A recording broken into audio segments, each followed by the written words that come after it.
ప్రజాస్వామ్య ప్రక్రియలో వాసుదేవన్ గారు మీకు తెలియదు కాదు.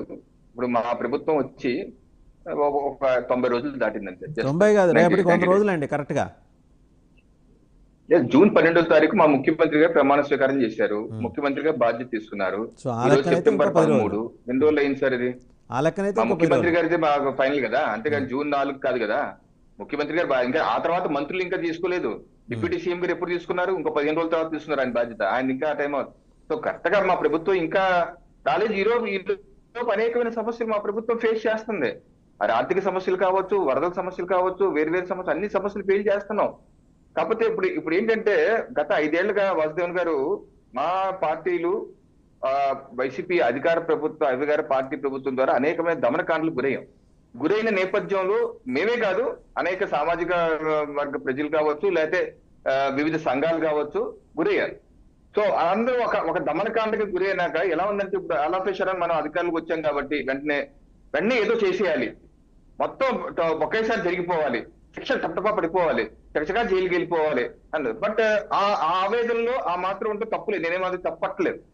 బట్ పరిస్థితి ఎలా ఉంటుందంటే, ఇందాక బాలకోటి గారు చెప్పినట్టు జగన్మోహన్ రెడ్డి గారు ఇక్కడ ఏదనుకున్నాడో అది చేసేశాడు. మరి ఇక్కడ మనం కూడా అలాగే ఇక్కడ ఏదనుకుని అలాగే చేసేస్తే మళ్ళీ 2024 రిపీట్ అవుతుంది 2029లో. అంతిమ తీర్పు ఏ రాజకీయ పార్టీ కన్నా సరే ప్రజలు ఇచ్చే తీర్పు అంతిమ తీర్పు.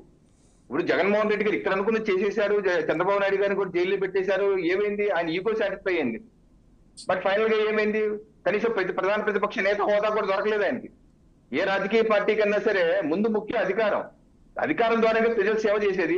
అధికారం సేవ కోసం. అధికారం లేకపోతే నువ్వు ఎన్ని యాక్షలు చేసినా ఉపయోగం ఏంటి? ఇప్పుడు జగన్మోహన్ రెడ్డి గారు నేను మొన్న మాట్లాడిన మాటలు చూస్తుంటే, అంత ఓటమి తర్వాత కూడా ఆయన ఏం నేర్చుకోలేదు.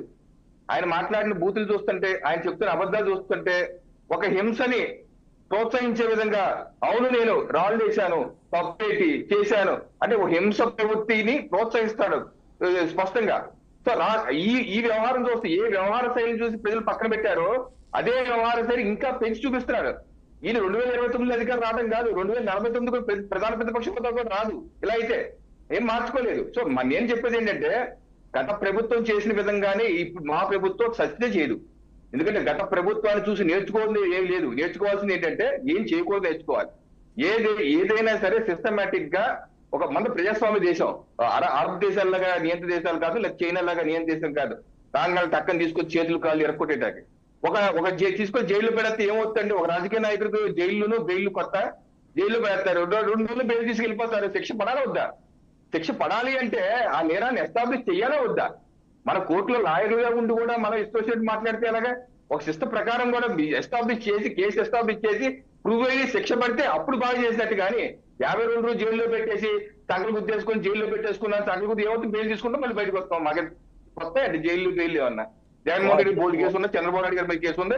ఇది కాదు, ఏదన్నా ఒక సమయం అవుతుంది. ఏదన్నా ఒక ప్రభుత్వానికి సమయం ఇవ్వాలి. సోషల్ మీడియాలో చూసినట్టుగా వెంటనే శిక్ష చేసేయండి, అది చేసేయండి అంటే మా ప్రభుత్వానికి కొంత సమయం ఉంటే సమయం తీసుకుంటాం. ఏదన్నా సరే సిస్టమేటిక్ ఎస్టాబ్లిష్ అయితేనే దానికి ఫలితం ఉంటుంది. కానీ లేకపోతే మళ్ళీ 2024 2029 రిపీట్ అవుతుంది.